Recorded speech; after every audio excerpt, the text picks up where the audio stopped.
What's going on, guys? Welcome back to Combat Sports Central. Today we're doing the results for UFC Fight Island 1. They're calling this UFC Fight Island 1. I don't know if I agree with it being UFC Fight Island 1 because they were at Fight Island for the pay-per-view. But if you have UFC 252, now you have UFC Fight Island 1. But nonetheless, we're going to go over the main card results. Now, the main card wasn't as stoppage heavy. We didn't get one stoppage on the main card. But the prelims delivered with the stoppages, so I ain't mad at all. 5 out of 6 prelim fights ended in stoppages. So if you want stoppages, go check out the prelims.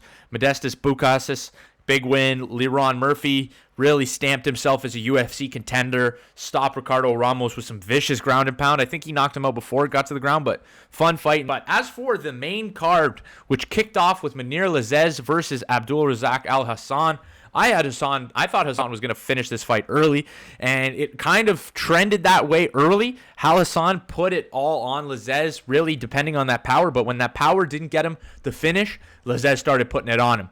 After the first 2.5 minutes, I think Lazzez pretty much dominated the fight from then on in. He earned himself a unanimous decision, 30-27, 2 judges. Third judge gave it a 29-28. I had a 29-28.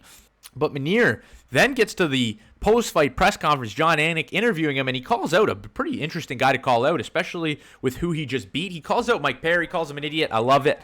But when you beat a guy that comes in overweight, that's kind of a scary knockout artist. He gets 40% of that guy's purse, or how much ever the percentage of the purse.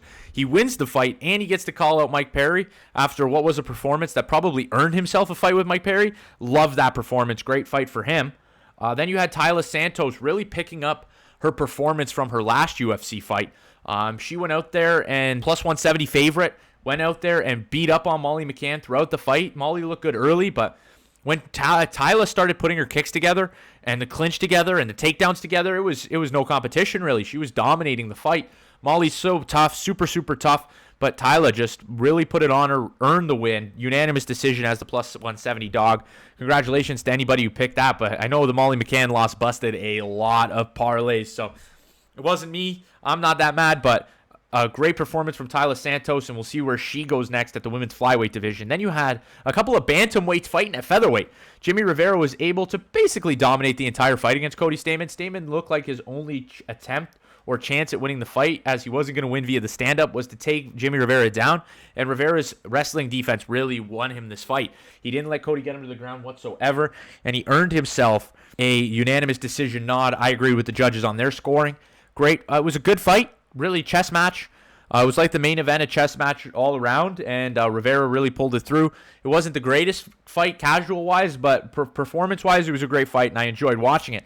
And then you had one of the most entertaining featherweights, Tim Elliott, go out there against Ryan Benoit in a little bit of controversy, in my opinion. Tim Elliott was able to pick up the unanimous decision. I thought he had lost rounds 1 and 2, but when you see the significant strike numbers, you're really surprised that you're not counting them. Like, you got to start counting them because Tim was winning in the 6 strikes. So when I saw that, I thought maybe he could get it.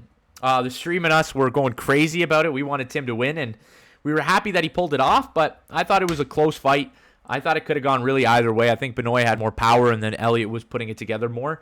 Elliott was pressuring more often, but I thought that Ryan Benoit did enough to get the win, but he lost. You can't let it go to the judges if you want to get a certain win. So that's how the co-main went, and it was an entertaining co-main for what I thought it was going to be. So great fight all around for the co-main. And then you got the final decision of the night. The Boston finisher is unable to finish the tough Dynamite Dan Ige, but he's able to pick up a unanimous decision. I saw scoring from 49-46 Kattar, 49-48 Kattar, to some people even giving it a 50-45 for Kattar, but that was rare, few and far between when we saw those scoring, but the judges were able to give the fight a great card, a good score from the judges. We didn't have any controversy in the main event. Calvin Kattar then goes to the mic and calls out Alexander Volkanovski. I thought he should have called out Max Holloway, because you can guarantee if you win that fight like the way that he did, he was going to be able to fight Max Holloway. I think that's probably what's going to be next for the Boston finisher, but he calls out Volk. Maybe he gets the fight. Maybe he doesn't. Shoot for the stars.